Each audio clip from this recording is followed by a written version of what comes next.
The story begins in the middle of the night, when we see Amanda and her father, Obina, rush their daughter, Mary, to the hospital.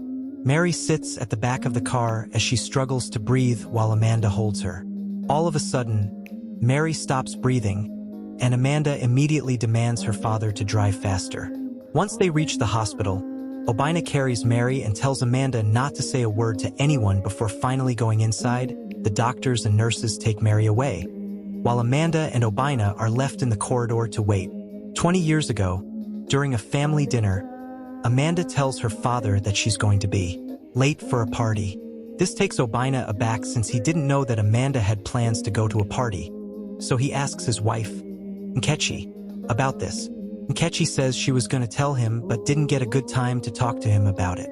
Amanda assures him that it's no big deal since it's only a party, but her father disagrees. Aside that, the big deal is her attitude. He grabs Amanda's hand and forces her to sit while she turns to her mother, claiming that she already allowed her weeks ago. However, Nkechi could only apologetically tell Amanda to listen to her father. Amanda's sister, Uju, offers to take her to the party, but Obina tells her to stay out of it. He forbids his daughter from going to the party before demanding her to stay in her room. As soon as everyone is asleep, Amanda sneaks out of the house and meets her boyfriend, James, who is waiting for her outside. The two leave on James's motorcycle. While back at home, Nkechi knocks on Amanda's door, asking her daughter to talk to her. As Nkechi continues to knock, Obina gets mad and starts banging on the door, demanding her to open it. Nkechi tries to reason that Amanda probably just wants some time alone, but he ignores her and unlocks the door anyway. Inside, they find Amanda's bed empty and the window open. Disappointed, Obina says Amanda is a problem before leaving the room. At the outdoor party, Amanda and James are having a good time dancing. Meanwhile, Obina is fuming at home, looking out the window now and then to check if Amanda is back.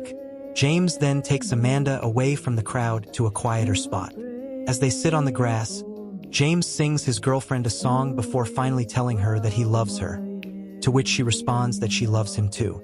Amanda goes home the following morning, and as Obina waits for her by the porch, he sees Amanda kissing James before saying goodbye to each other. He then watches his daughter walk to the house but not towards the front door. Obina calls her attention, telling her to come in the front door like a normal person, adding that she can't make up her own rules. Ignoring her father, Amanda tries to walk past him, but Obina blocks her path, saying that they're not done yet. Obina asks her if James is her boyfriend, but Amanda curtly tells him that it's none of his business. When Obina asks her if they have given her permission to date motorcycle boys, Amanda gets pissed and promises her father that she'll be out of their house once she turns 18 and that they won't see her again. Feeling disrespected, Obina gently pins Amanda against the door, reminding her that when she's in his house, she has to follow his rules. Amanda tells her father to get off her, and just in time, her mother comes down from the stairs to ask them what's going on.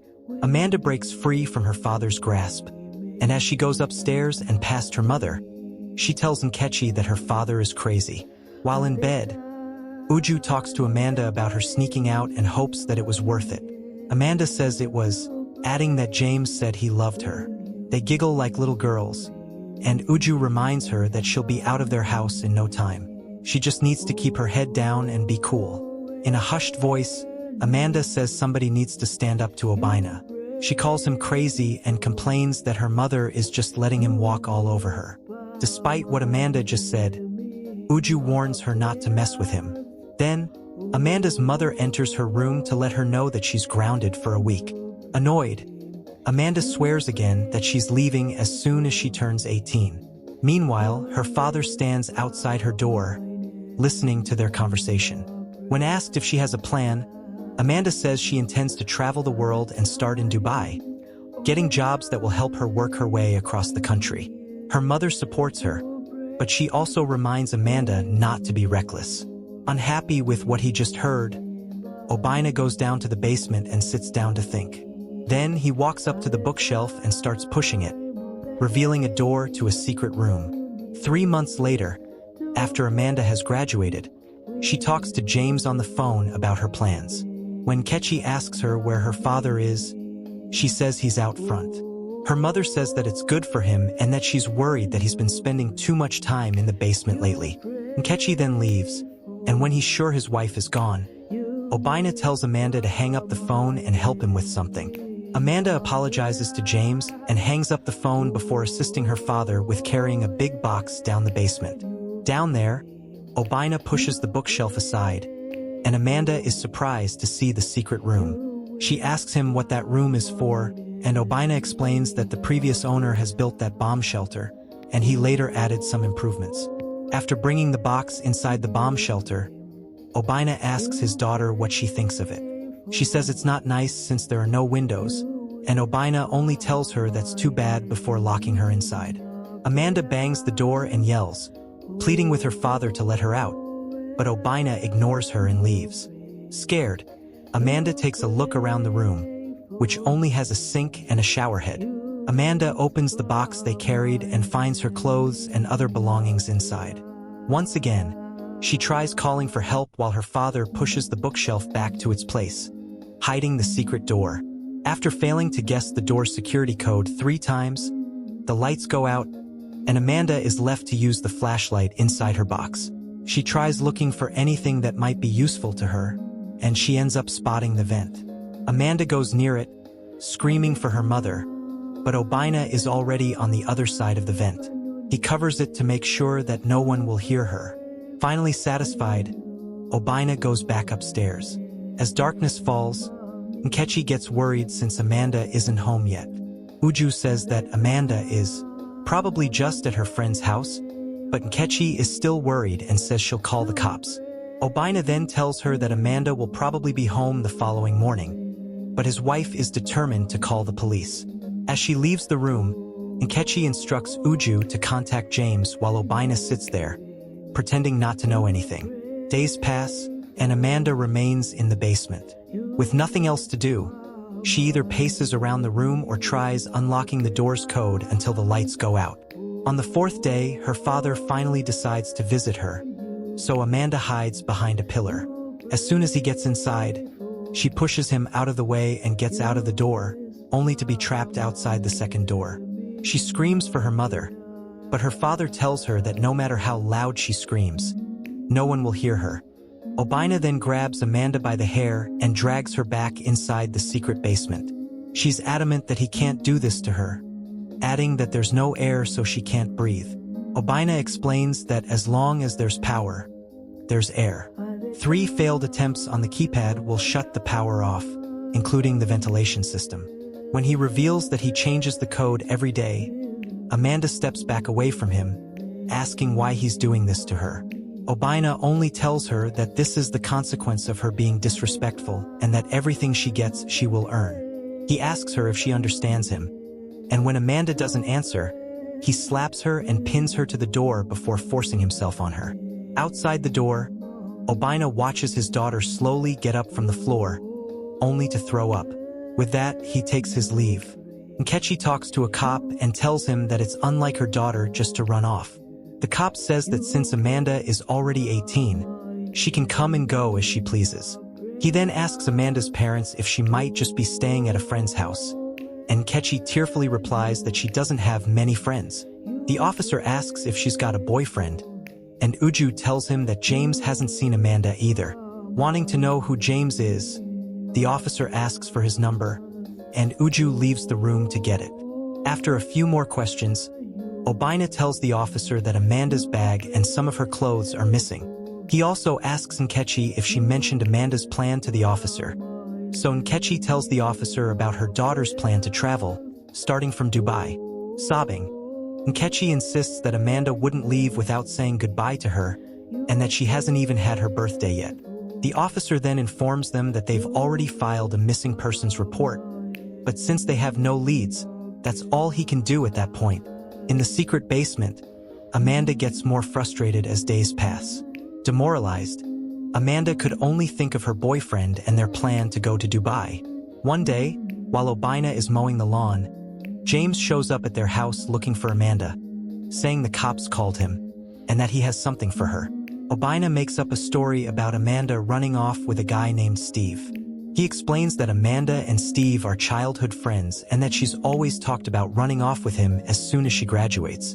Obina says that according to his wife, the two are in Dubai, and Amanda is working as a waitress. Upset, James prepares to leave, and as he does, Obina pretends to sympathize with him. On her 21st day in captivity, Obina brings Amanda a foldable chair and a small cake for her 18th birthday. He gives Amanda a red dress and asks her to put it on. Once she's done, Obina tells her to pick something she wants, and when she says she wants to get out, he tells her that it's too early for that. When she asks for television, he says she needs to earn that, so Amanda asks for a clock instead, and he agrees. He then tells Amanda to come near him, and when she calls him Dad, he instructs her to call him Obina. Amanda walks toward her father, and later on, she gets a clock. On the 40th day, she receives some canned goods, and this gives her the idea of making a weapon out of the small tin can. When her father arrives, Amanda is already in her red dress, and with the makeshift weapon in her hand behind her back, she tries attacking her father, but Obina is too quick, and he disarms her with ease. He throws Amanda against the wall, and as she hits the floor, Obina brutally steps on her arm. The sick and twisted man forces himself on Amanda once more, under the guise of teaching her a lesson. A year has gone by, and Obina gets Amanda pregnant. As she cleans one day, her water suddenly breaks, and with the help of the pregnancy book she has, Amanda gives birth to her first child, alone.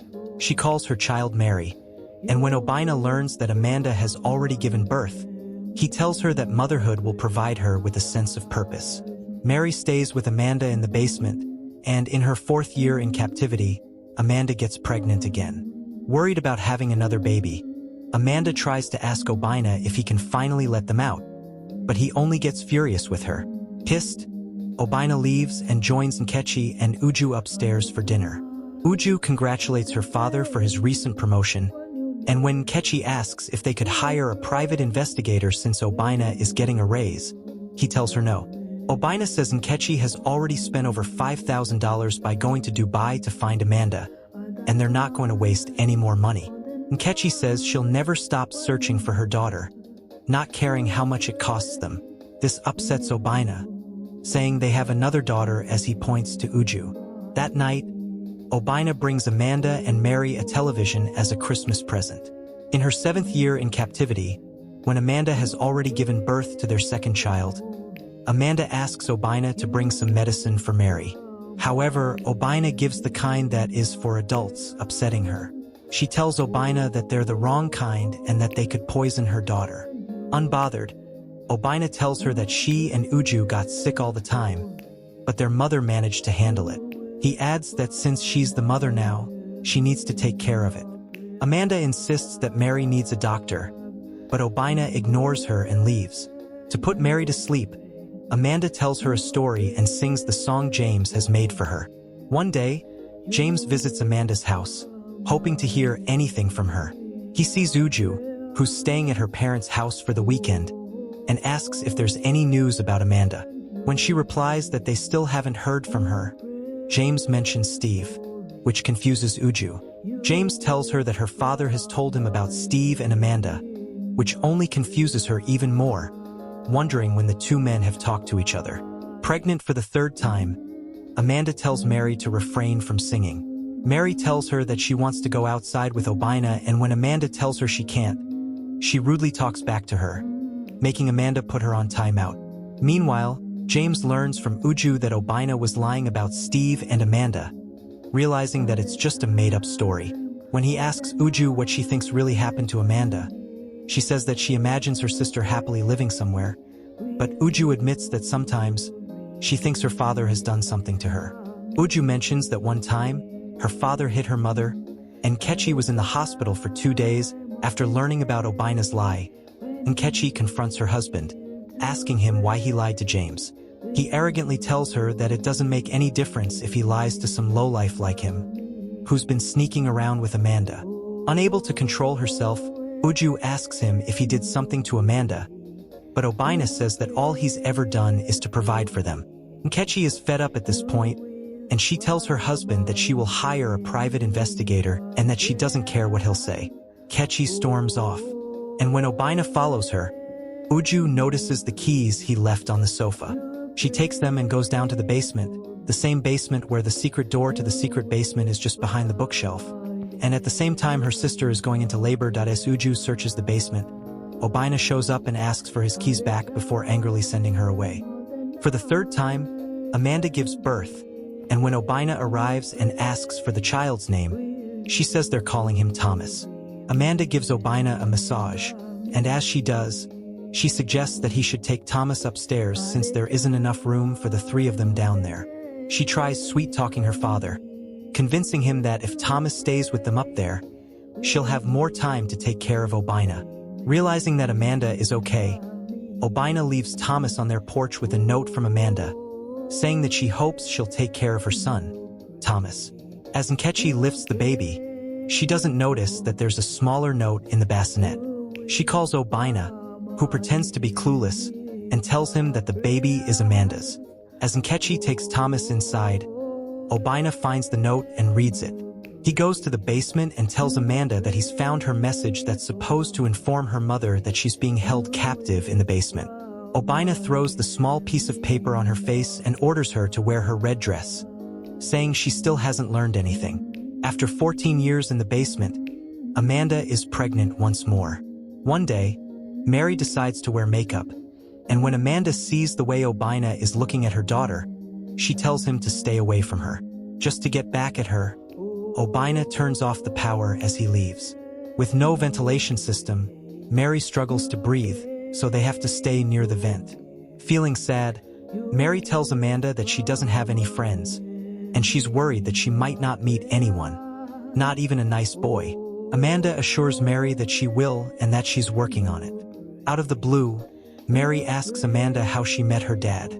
Amanda then confesses to Mary that she's known Mary's father almost her whole life, and Mary tells her to get a divorce once they get out of the basement.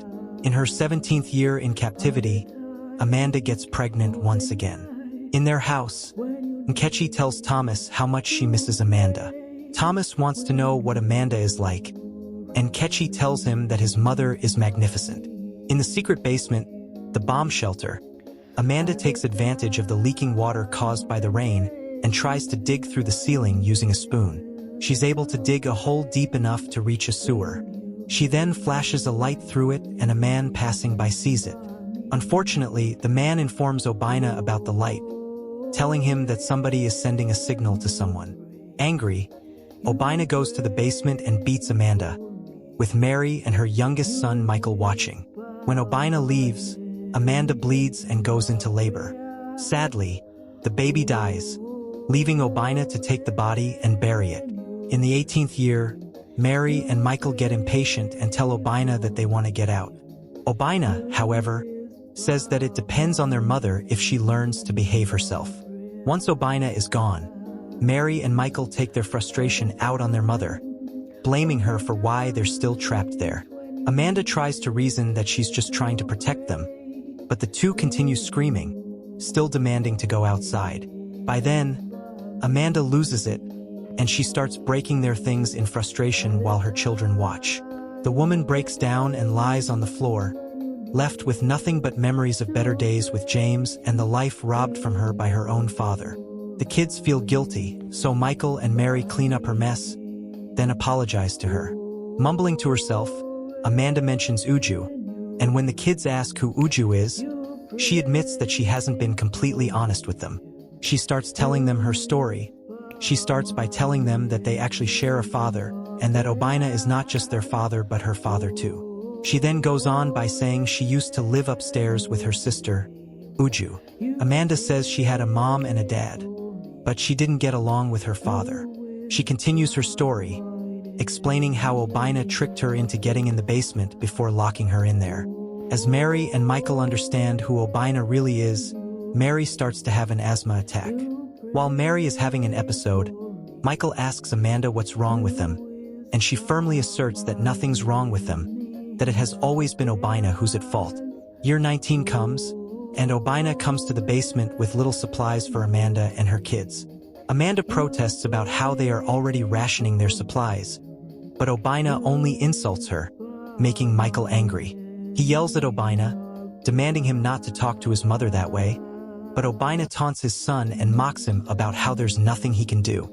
Without thinking twice, he attacks Obina, but the boy barely even hurts him. When Amanda is finally able to control him, Obina turns off the power and leaves.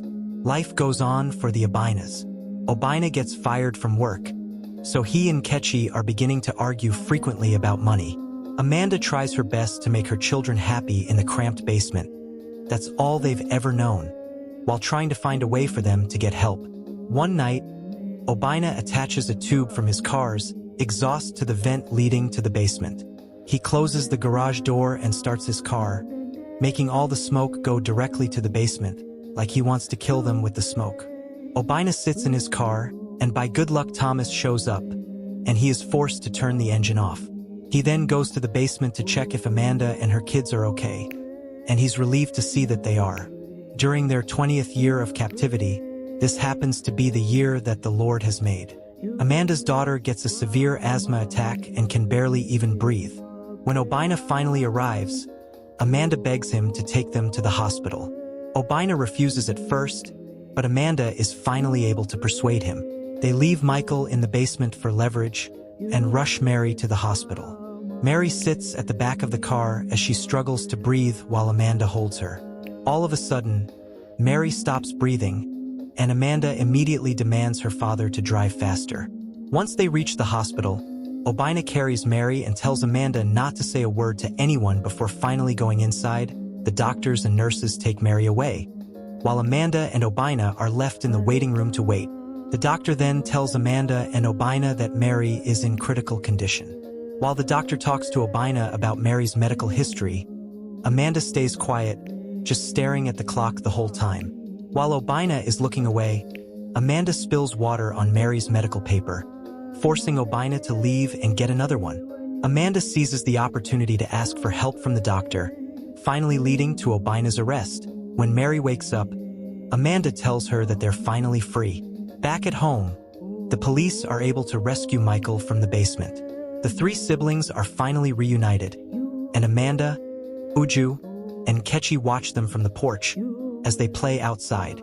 James suddenly shows up. Amanda and James catch up, and as they talk, James apologizes to her for believing Obina's story and not looking for her. Amanda, however, tells him that she's never stopped thinking about him for 20 years. James gives Amanda a new helmet, which he was supposed to give to her the day he talked to Obina. After 20 long years, the two of them finally go for a ride once more, as they promise to catch up on the time they lost and rekindle their love for each other. There is always light at the end of the tunnel. Keep holding on to hope and never giving up.